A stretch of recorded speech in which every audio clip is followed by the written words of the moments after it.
some tweaks to a classic, and it's made it all the faster for it. 3.85 kilometers in length, the Rock and Ruby section.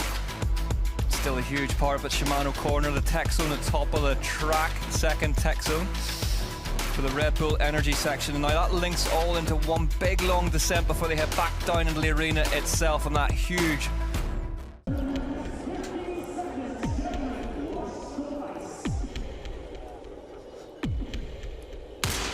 and they are off and racing in Nové Město na Moravě. Big start as always from Lukas Schwarzbauer. Vidari's with him, so's Aldridge. Blevins tucking in the middle of the track in 4th place. But it's Lukas Schwarzbauer off again. Shame a short track yesterday, off like a rocket. Blevins as well, good. Aldridge, Vidari, see Nino on the outside as well. Yep, they are all together and they are all crucially off the line safely as they head into the start loop. So yeah, it's a start loop, it's almost a half lap. Mathieu van der Poel in more trouble, off to one side of the course. The glasses have gone, let's see it, Ollie, talk us through it. Yeah, just coming off here. Oh, my Lord. Big slam from van der Poel. Whoa. Jumps up, looks at the ground. Van der Poel in trouble here. What a terrible start loop for Mathieu van der Poel. Charlie Aldridge from Candale Factory Racing then. Torrid start to the year, but meanwhile at the front it is the UCI World Champion, the reigning UCI Cross Country Olympic World Cup overall title holder, Alan Hafferley, for the first time on a Giant, out the front and looking good. Are we going to see Mont Saint Anne Alan again? Yeah, it's great to have Alan back. But it's Haverly's pushing on. You see on this climb now, this little punch, he's caused a gap, and it's Lukas Schwarzbauer who's going with him. Yeah, there's a proper gap there, and there's nobody from the Specialized guys. You see Blevins and Koretsky just look at each other. And these two will know that this will work. They can work together here, Schwarzbauer and Hafferley. We know Schwarzbauer is in form. He won a big race last week, good short track. Hafferley last week, he rode the race that Schwarzbauer won, but Charlie Aldridge only leaving the tech zone now, so whatever has gone on with that chain, it's taken a long time for them to fix. Is the leaders. So interesting to see after Specialized having their own way in the first two races. At the moment, they're on the back foot, they're in that second group, but it's 1, 2, 3. Tell you what, I am impressed by how well Alan Hafferley is riding, and that is sounds strange to say of an overall title and UCI World Champion, but he's come back into this. He's come back into this paddock, and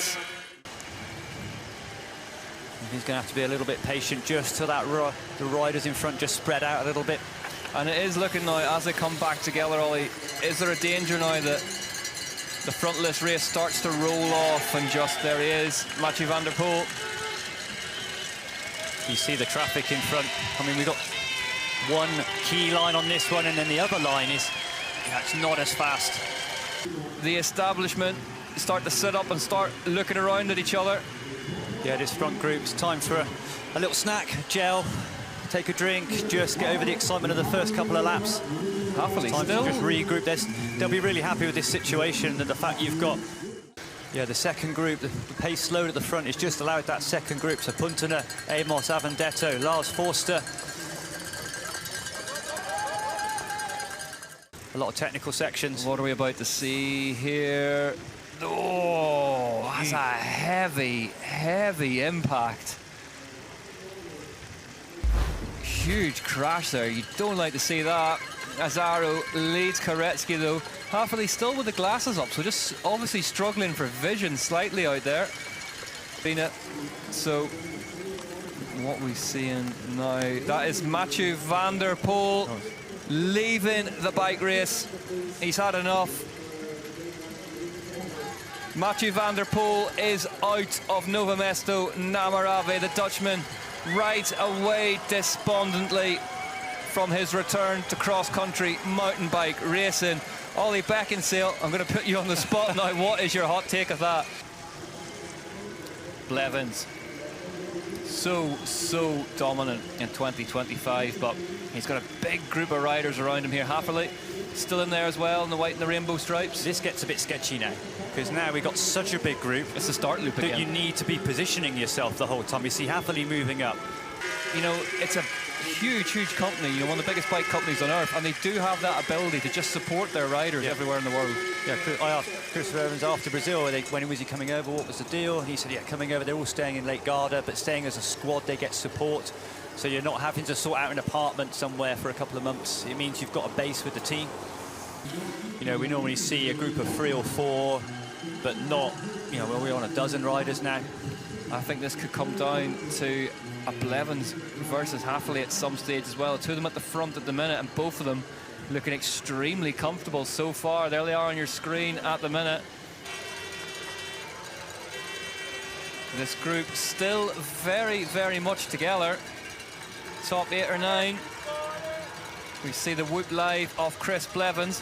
177 beats per minute up in zone 5, 90 to 100%. So the Coloradans working out there. Yeah, and this whoop wall is the hardest climb in the race, just straight up, 25% of the top. Not only is it the gradient, also as well the roots. There's no perfect line. You see, every time you hit one of those, you get forced back a little bit. It's so visually deceptive as well, isn't it? It doesn't look half as torturous as it is on camera, as it is in the saddle. But look at that, yeah, you're right. Top 8 covered by 8 seconds. And if this race is our Tour of Flanders, and this is the Koppenberg, guilty of that to some degree. I think, yeah, but to be honest, look at the guy's palmares. Look what he's won. Exactly right. I think Haverly I think it almost takes the pressure off a little bit. He's come into here. Everyone's been talking about Van der Poel, thinking about Van der Poel. Rightly so, I think, as well. But he's the world champion. Oh. The man from Durban. But it's the speed of this front group through the rock garden. It's stringing things out now. It is looking like a longer snake now these days. Gives an indication of how far back he is on the world ranking. He's out the front of the World Cup at the minute.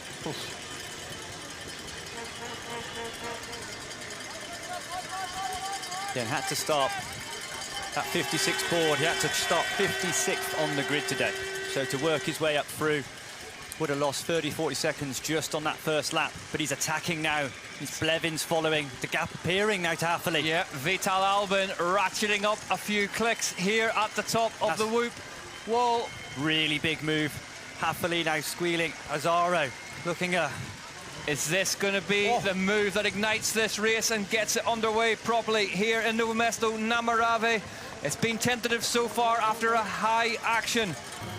There's that chase group just coming in the shot behind him, so 2 to go.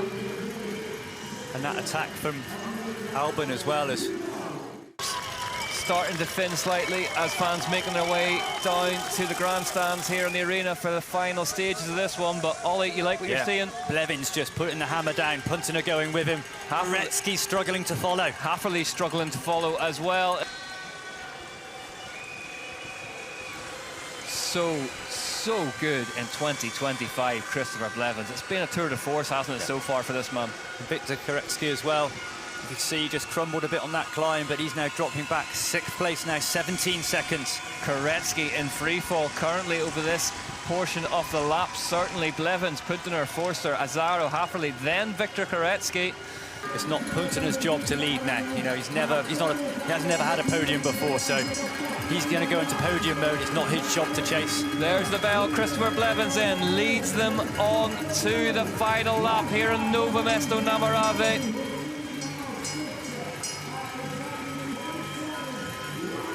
Not necessarily put the brakes on, but just let it a bit slower. 168 beats per minute, zone 4 currently for Christopher Blevins. It's going to go up now though. Christopher Blevins on his way to equaling Ned Overend's record of 2 UCI cross-country Olympic World Cup wins in a season for an American, but it's behind him where all the attention's going. Can Lars Forster hold off Victor Koretsky? Koretsky goes really wide. They're on the climb now. Here comes Chris Blevins take absolutely nothing away from this man. It's going to be his second cross-country Olympic win of the season. But here comes Matisse Azaro behind him. Blevins can't believe it. Blevins to the line. Christopher Blevins wins in Nové Město. Moravě behind him. It's going to be a sprint, and it's going to be Lars Forster. No, it's going to be Azaro on the outside. Azaro goes wide. Azaro takes second place ahead of Lars Forster and Victor Koretsky. Where did he come from? Puntener rewarded with a top 5. PB for Puntener, 8th in the last round. Matisse Azaro looking like for all the world he was beaten 2 laps ago. Puntener takes 5th place. What a ride from Vital Albin in sec for Thomas Maxson. Albin's my man of the match. You know, he took it on, led the World Cup. Blevins taking the win from Matisse Azaro, Forster, Koretsky, Puntener, Albon, Fontana, Vidari, Hafferley, Martin. Once again, Christopher Blevins, congratulations. Tell us about today. How are you doing? Oh, man, I mean, I have to say Nové Město means so much to me, means so much to the sport. Been here 11 years now. I've cried in the woods after a bad race as a junior, cried after U23, and I just had felt all the emotions after winning my first European World Cup in this iconic stadium. So it's a beautiful day, and I'm just really grateful. 5 wins to the good now, and 1 second place for Chris Blevins in 2025. But here's what the standings look like for the elite men. Blevins leads the way by 215 points from Victor Koretsky. Then it's Vidari, Forster, Schwarzbar, Schurter, Colombo, Avendetto, Puntener.